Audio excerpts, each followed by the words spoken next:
Жаклин Уокер была чернокожей женщиной, и она давно привыкла к предвзятому отношению.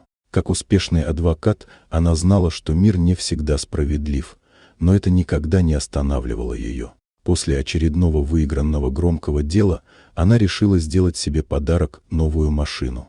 Она вошла в автосалон уверенным шагом. Просторный зал блестел чистотой, а роскошные автомобили стояли в ровных рядах. Жаклин направилась к ближайшему продавцу, но тот даже не удосужился ее поприветствовать. Когда она остановилась рядом, он лениво скользнул по ней взглядом, осмотрел с головы до ног, скрестил руки на груди и усмехнулся. «Эти автомобили стоят гораздо дороже, чем вы думаете, мэм. У вас не хватит денег. Не тратьте наше время». Жаклин на секунду замерла.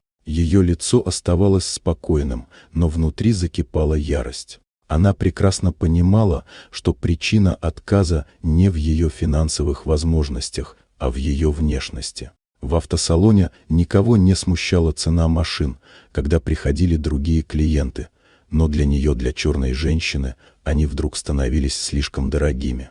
В зале повисла напряженная тишина. Кто-то из сотрудников переглянулся, но никто не вмешался. Продавец продолжал смотреть на нее с выражением превосходства. Не сказав ни слова, Жаклин развернулась и спокойно вышла.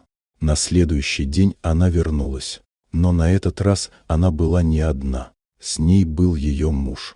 Джонатан Уокер был высоким, уверенным в себе мужчиной. В его идеально сидящем костюме, с дорогими часами на запястье, он сразу привлек внимание персонала. В этот раз продавцы не отворачивались, не смотрели с презрением, наоборот, один за другим спешили предложить свои услуги. Менеджер лично вышел их встретить, широко улыбаясь. Но тот самый продавец, что вчера отказался обслуживать Жаклин, стоял в стороне, заметно нервничая. Он уже понял, что ситуация изменилась. Джонатан спокойно осмотрел автомобили, выслушал предложение, затем небрежно кивнул и выразил готовность купить самую дорогую модель. Менеджер буквально засиял от радости, поспешил предложить оформить сделку. Но его голос дрогнул, когда Джонатан произнес свое единственное условие — уволить продавца, который вчера отказался обслуживать его жену. Менеджер заметно занервничал, но выбора у него не было. Несколько минут спустя продавец уже собирал свои вещи.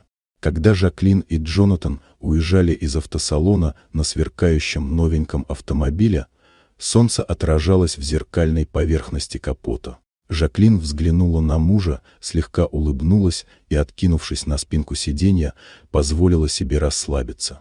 Вчерашние слова продавца еще звучали в ее памяти, но теперь они не имели никакого значения. Вот такая удивительная история. Дорогие друзья, если вам понравилось видео, поставьте лайк, а также подписывайтесь на канал, впереди еще много интересного.